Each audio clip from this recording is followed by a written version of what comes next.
Biz kısa bir özet dosya verdik. Bu konu birçok medya kuruluşunda da uzun uzun tartışılıyor. Geçtiğimiz günlerde KSD Genel Komutanlarından hem Mazlum Abdi'nin hem de Sipan Hemo'nun farklı zamanlarda açıklamaları olmuştu. Mazlum Abdi'nin daha çok diplomatik bir üslupla yapmış olduğu bu açıklamada belli başlıklar ön plana çıktı. Özellikle bir entegrasyon mekanizmasının oluşturulması, ademi merkezi, yani merkezi olmayan bu eski sistemden vazgeçilmesi talebi, Kürtçenin statüsünün tartışıldığı bir değerlendirme ve petrol kaynakları, doğal kaynaklar da tartışma konu başlıkları arasında olduğu söyleniyor. Bilebildiğimiz kadarıyla hala yazılı bir metin söz konusu değil. Yapılan görüşmeleri siz de yakından takip ediyorsunuz kuşkusuz. Yapılan görüşmelerde olumlu bir hava olduğu söyleniyor. Nasıl değerlendiriyorsunuz? Önemli başlıkları, bu görüşmelerde öne çıkan önemli başlıkları sizinle konuşmak isteriz. Kuzeydoğu Suriye Özerk Yönetimi'nin Şam geçici yönetimine iletmiş olduğu talepler neler? İsterseniz söz size vereyim fazla uzatmadan. Buyurun. Evet, sizin değerlendirmeniz doğrudur. Havalar olumludur. Onun için umarız bazı sonuçlara varabiliriz diye düşünüyorum. Çünkü bizimkiler biraz, yani bu böyle bir konu biraz uzun sürer. Yani 14 senedir savaş var. Herkes kendi mevkilerini almış, herkes kendini örgütlemiş. Öyle bir yere gelmişiz. Yani bunlara biraz yol döşemek, biraz yol almak veya da adımlar atmak biraz zaman ister. Yani bütün dünyada o görüldüğü gibi burada da biraz bir süreçtir. Ama bu süreç böyle daha önce yanlış, yani bu ilk e,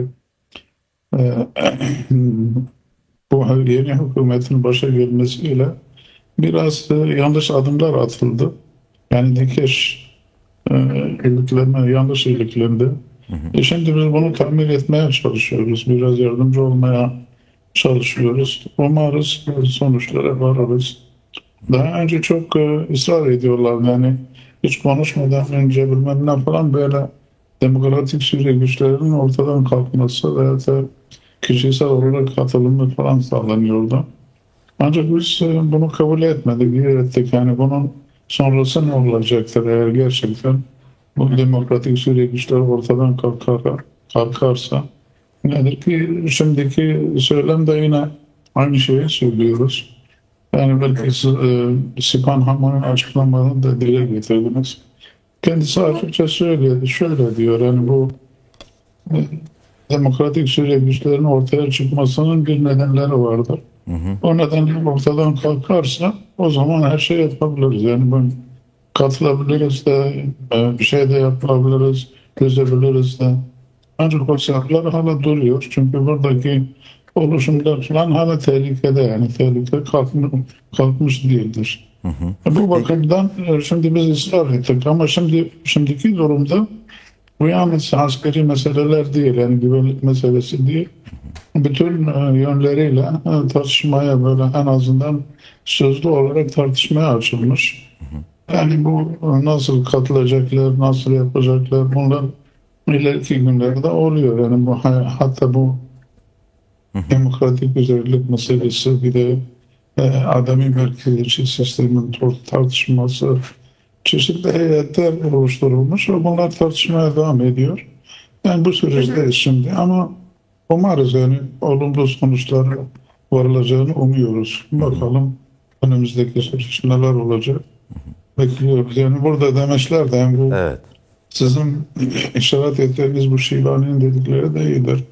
Yani hem kendileri demokratik süreçler olmadan böyle istikrar olmayacak ve bu buradaki özelliğin bir bakıma yani katılmaması veya da demokratik integrasyonu olmadan Suriye bir bütünleşmeyecek. Bunun farkına varmışlardır. Biz de bunu zaten baştan beri söylüyoruz. Bu kanaate varmaları da iyi bir şeydir. Bakalım bu süreç artık nasıl yürüyecek, ne zaman sürecek bilmiyoruz ya. Hı hı. Sipanhemon'un açıklamasında biraz daha doğrudan ifadeler vardı. Yani sadece sözlü vaatler ve genel niyet beyanlarıyla sınırlı. Biz bunun yani tam tabiri caizse resmileşmesi gerektiğini istiyoruz anlamında bir mesajı da vardı. Geçiş sürecinde kuşkusuz zorluklar olacağına dair de vurgu vardı. Konuşulan konuların konu başlıklarından birisinde 2018'deki işgal edilen ve hala işgalinde devam ettiği Afrin var. Afrin halkının kendi topraklarına geri dönmesi konusunda, yaşadıkları kayıpların telafi edilmesi konusunda, hatta bu yaşananların sorumluları, yani bölgede yaşanan hem fiziksel hem ekonomik her anlamıyla yürütülen katliamlar diyebileceğimiz saldırıların da bir şekilde sorumlularında yargılanması gerektiği söyleniyor. Bu konuya dair neler söylemek istersiniz? Özellikle Afrin babında. Evet, şimdi şöyle de dediğimiz gibi iyi niyetler vardır, iyi sözler de vardır. Ama bunun gerçekleşmesi için bazı projeler oluyor. Yani bu Afrin niye boşaltıldı? Ve yerinde şimdi kimler var? Başka yerlerden gelenler var. Mesela bu Şam'dan gelenler diyoruz. Oradan, şuradan, buradan göç ettirilen insanlar var. Şimdi Afrin'in böyle sağlam bir şekilde dönmesi, onların orada çıkması gerekiyor. Bir de hala Türkiye'nin işgali vardır mesela o topraklarda. Evet. Ama Afrin'de, hem Girispi'de hem Seriklani'de işte bunlara tartışması gerekiyor. Yani biraz sadece yani bu iyi niyetle olmuyor. Bazı pratik adımlar olacaktır ki zaten herkes bununla ilgileniyor. Yani bunu da söyleyebilirim. Belki herkes ilgileniyor. Yani burada uluslararası koalisyon bile ilgileniyor. Ve bunun yani bir noktaya getirmek istiyor. Ama dediğim gibi zorlukları vardır. Yani mesela bu Afrin'den çıkanlar evleri işgal edilmiştir. Bazı kimseler onların evlerinde kalıyor. Bunlar böyle giderse çatışmalar, kavgalar başlayacaktır tekrar. Bunun olmaması için muhakkak hazırlık yapmaları gerekiyor. Orayı boşaltması gerekiyor. Bir de bu bazı çeteler var. Yani bazı bu Türkiye emrinde hareket eden çeteler vardır. Onların durumu nasıl olacak? Olacak tabii. Yani biraz şeydir ama diyoruz ki öyle iyi niyetler vardır. Bunu beraber yapmaya çalışacağız. Yani yardımcı olabiliriz. Peki daha önceki yaptığınız bir açıklamada da hem televizyonumuza hem de farklı mecralarda yaptığınız açıklamalarda KSD'nin yeni oluşacak Suriye'deki ordu yapılanmasının çekirdeğini oluşturacağına dair bir ifadeniz de vardı. Üç tümen halinde KSD güçleri Suriye ordusunda bir tek yek vücut olarak, yani parçalı bir şekilde değil bir bütün olarak dahil olacağı belirtildi. Bu bağlamıyla şunu da sormak istiyorum. Yani Suriye'de çok farklı halkların, farklı inançlara mensup toplulukların yaşadığı biliniyor. Yani kuzeyi, güneyi, doğusu, batısı, yani son geçtiğimiz bir yıl içerisinde aşağı yukarı hem sahil bölgesinde Alevilerin yoğun yaşadığı bölgelerde hem Süveyde'de çeşitli katliamlar ve katliam girişimleri de oldu.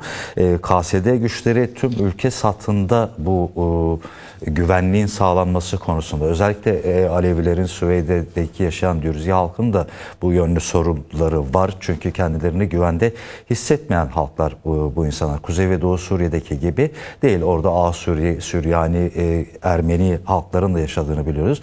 En azından geçtiğimiz 15-14 yıllık deneyimde ve son 10 yıllık KSD'nin varlığı süresi içerisinde kendilerini güvende hisseden bir yaşam sürdürebilirken öbür tarafta bu güveni, bu rahatlığı hissedemeyen halklar da var.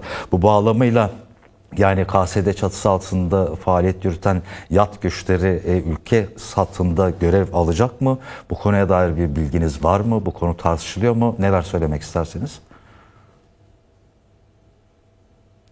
Şimdi tartışılan şu şekilde, nasıl sonuca varılacağını bilmiyoruz.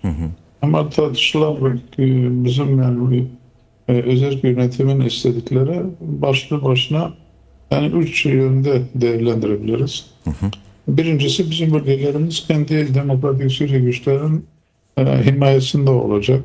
Evet. Yani onlar koruyacak, koruma şeyde olacak. Artık bir bölümü 3 bölük mü ister, 2 bölük mü ister, 2 bölümün mü ister, artık ne gerekirse yalnız bu güçlerin muhakkak yani buranın güvenliği, oranın dışarıya karşı askeri olarak onlar sağlayacak. Bu bir.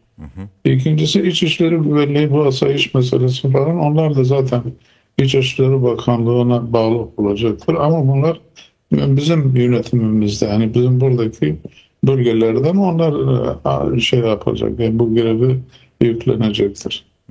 Üçüncüsü şeydir, yani bazı birlikler veya da demokratik güçlerin bazı şeylere normal orduya katılacaklar. Artık nasıl, nerede yarın gerekirse, yardım istenirse orada olacaklar. Yani bu mesela bu sahilde mi, Şam'da mı, şurada nerede gerekirse oraya gidecekler.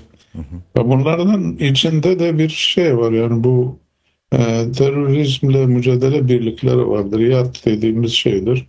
Bu YAT şimdi özel olarak eğitilmiş, terörizme karşı savaşacak olan onlardır. Onlar da bir işbirliği yine olacaktır. Yani bunlar da böyle ayrı bir konumda olacak.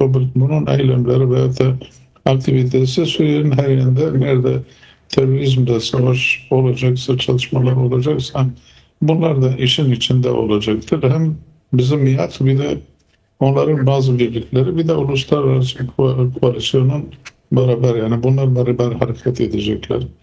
Şimdi bu çerçeve içerisinde gerçekten olursa, yani bazı diğerleri de biraz güvenlik sağlanabilir diye düşünüyorum. Yani bu kıyıda olsun, bilmem Suriye'de olsun. Bu hem bizim bölgelerimizde tekrarlanmaz, hem de oradaki kargaşalar da biraz bitmeye veya da sonlandırmaya yönelir diye düşünüyorum. Peki bu Şam'da yapılan görüşmelerde bildiğimiz kadarıyla tartışma başlıklarından birisi, konuşulan konulardan birisi de doğal kaynakların paylaşımına ilişkin. Daha çok petrol ön plana çıkarılıyor bu tartışmalarda, basında, ama sadece petrolle sınırlı bir şey değil.